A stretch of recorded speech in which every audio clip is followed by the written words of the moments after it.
Bom, pessoal, vamos agora à nossa 11ª aula, a primeira aula do nosso módulo 2. A gente agora trata sobre prevenção. Com isso, a gente entra numa parte mais concreta do ECA. A gente vence a parte de direitos individuais da criança e adolescente. Gente, prevenção. O que é prevenção, professor? Vocês podem se perguntar, uma vez que é um tema muito amplo, certo? Então a gente precisa de construir algumas coisas com vocês primeiro, certo? Gente, lembrem-se que a criança é um ser em estado de vulnerabilidade profunda. E o fato dela de estar em vulnerabilidade profunda quer dizer que perdura as coisas os eventos, os fatos que acontecem com ela durante toda a sua vida. Então, a gente também tem que ver que é uma decorrência da proteção integral. Vocês lembram quando a gente falou isso? Isso é um dos princípios básicos do ECA, certo? A proteção integral, ela exige que a criança não só seja protegida, mas que ela também tenha uma prevenção de que certos fatos ocorram com ela, certo? Lembre-se que isso é voltado aos fatos e não para a saúde da criança, certo? Por que fatos? Porque vai abranger uma série de coisas que a gente vai ver mais adiante na parte da proteção especial, certo? Agora, a gente tem que ver que isso é para todos os envolvidos, não só dos pais e dos parentes próximos. Gente, a criança ela está no meio de exposição passiva, certo? No caso, ela pode ser exposta por programas de televisão, por pessoas que vendem certos produtos. Essas pessoas elas têm que tomar o cuidado de não vender esses produtos para crianças e adolescentes, justamente para evitar com que ela tenha contato com eles, certo, gente? Agora, a gente vai entrar nos princípios da proteção, certo? Eu vou entrar aqui com vocês no slide para vocês darem uma olhada e vou comentar também os princípios, certo, gente? Vamos lá? Bom, vamos lá, gente. Então, a promoção de campanhas educativas permanentes para a divulgação do direito da criança e do adolescente de serem educados e cuidados sem o uso de castigo físico ou de tratamento cruel ou degradante e dos instrumentos de proteção aos direitos humanos. Gente, vocês têm que se lembrar aqui que essa é a lei da palmada, certo?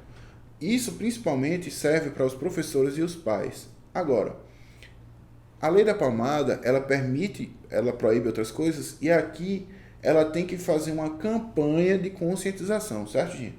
Ou seja, uma prevenção para que isso ocorra. Vamos continuar? A integração com os órgãos do Poder Judiciário, do Ministério Público e da Defensoria Pública, com o Conselho Tutelar, com os Conselhos de Direitos da Criança e do Adolescente e com as entidades não governamentais que atuam na promoção, proteção e defesa da criança e do adolescente. Gente, esse artigo ele está dizendo aqui que essa integração é uma integração de informações. Agora, o principal aqui é que esses órgãos são legitimados para defender no caso de alguma coisa que ocorra, né, de alguma exposição passiva, de algum programa que ocorra, eles têm a legitimação para entrar no judiciário para defender a criança, certo, gente? Vocês têm que ver que esses órgãos eles podem ou acionar o Ministério Público para isso, ou ir direto, exceto o Conselho Tutelar e os Conselhos de Direitos da Criança e do Adolescente, dependendo do seu regimento interno, certo? Que aí, se a parte for de governo, é muito do regimento interno, aí vai para cada município, certo, gente? Agora vamos lá, vamos continuar. A formação continuada e a capacitação dos profissionais de saúde, educação e assistência social e dos demais agentes que atuam na promoção, proteção e defesa dos direitos da criança e do adolescente, para o desenvolvimento das competências necessárias à prevenção, à identificação de evidências, ao diagnóstico e ao enfrentamento de todas as formas de violência contra a criança e o adolescente. Gente, a gente tem que ver que isso serve para aprofundar o conhecimento do profissional que está trabalhando aí. Não só ele precisa de uma formação específica para essa área, mas ele precisa também de um aprofundamento dos seus conhecimentos. Ele precisa também ter um olhar treinado para ver certas coisas, coisa que normalmente um profissional formado em uma formação acadêmica básica ele não vai ter. Então, passou num concurso, começou a trabalhar com isso, ele precisa de uma formação específica. Vamos continuar? o apoio e o incentivo das práticas de resolução pacífica de conflitos que evitam violência contra criança e adolescente. Bom, gente, aqui a gente trata do aspecto muitas vezes brincalhão da criança. A criança está jogando bola e quebra uma janela, ou a criança às vezes fala alguma coisa mais pesada para um professor, certo? Ou para uma pessoa durante a rua, para evitar que esses conflitos escalem demais, evitar que esses conflitos se tornem algo físico, certo, gente? Vamos continuar? Bom, a inclusão nas políticas públicas de ações que visem a garantir os direitos da criança e do adolescente, desde que a atenção pré-natal e de atividades junto aos pais responsáveis com o objetivo de promover a informação, a reflexão, o debate e a orientação sobre alternativas ao uso de castigo físico ou de tratamento cruel ou degradante do processo educativo. Gente, aqui a gente informa aos pais um meio alternativo à palmada. Porque você chegar e dizer, olha, não bata no seu filho, o pai vai chegar e vai dizer como é que eu vou educar.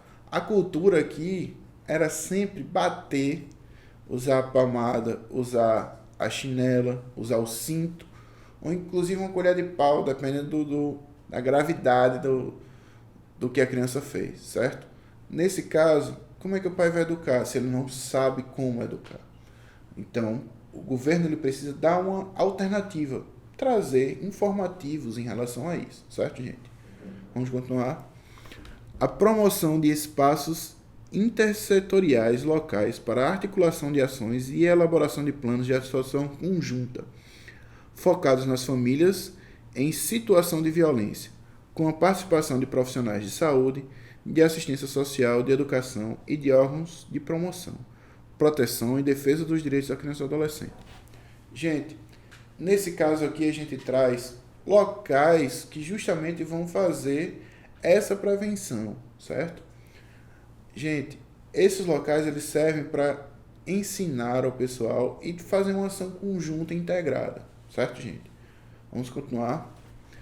As famílias com crianças e adolescentes com deficiência terão prioridade de atendimento nas ações e políticas públicas de prevenção e proteção. Isso aqui é tranquilo, gente. A criança tem uma deficiência física, ela precisa de uma prioridade, isso é notório, certo, gente? Bom, agora a gente passa para a parte da prevenção especial. A prevenção especial ela se relaciona muito com a exposição passiva, certo, gente?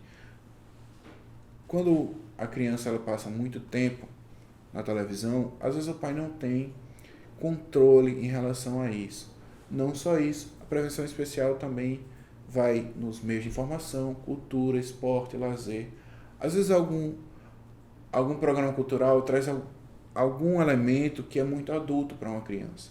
Então, ele precisa trazer, segundo a regulamentação do governo, a natureza do local, a natureza do espetáculo, quer dizer, o local e o horário, as faixas etárias não recomendadas, certo, gente? Assim evita que a criança esteja num espetáculo que o pai não queira que ela seja exposta, certo? Agora, também vocês têm que ver que criança abaixo de 10 anos jamais pode estar sozinha num espetáculo desse. Certos espetáculos você pode ser acompanhado dos pais para você poder ter um controle maior. Agora, nesse caso, criança abaixo de 10 anos é obrigatório, certo, gente? Agora, a gente passa para a parte de televisão, certo, gente? A parte de televisão é um pouquinho mais detalhada, então a gente vai olhar um pouquinho mais e vai mostrar com detalhes para vocês, certo, gente? Bom, durante o horário recomendado para o programa infantil, as emissoras de rádio e televisão só podem veicular programas com finalidades artísticas, educativas, culturais e informativas. Gente, aí vocês dizem, poxa, a televisão acaba, não precisa passar isso. Bom, a exceção das TVs pagas é porque são canais específicos e você pode bloquear esses canais. Como é difícil você bloquear, por exemplo, uma programação de uma TV Globo, é difícil você chegar a bloquear só um horário, então os horários eles vão ter que ser esquematizados, certo, gente? Então, e a gente vê que todo programa deverá trazer, antes de sua apresentação, transmissão ou exibição, um aviso de classificação etária. Isso aí já é para todo mundo, certo, gente?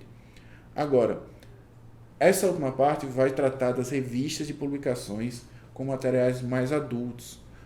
Quando a revista ela traz um material mais adulto, ela deve vir lacrada. Eu falei isso para vocês numa questão e agora a gente tá trazendo isso. Caiu incidentalmente nessa questão, mas agora a gente vai tratar com um pouquinho mais de detalhe. Vocês se lembram que eu falei para vocês que se houver algum material ou alguma exposição de nudez ou alguma coisa muito adulta, ela deve vir bloqueada da visão, deve vir algo opaco, certo, gente? Além da revista ser lacrada, ela tem que trazer um bloqueio dessa capa dela, certo, gente?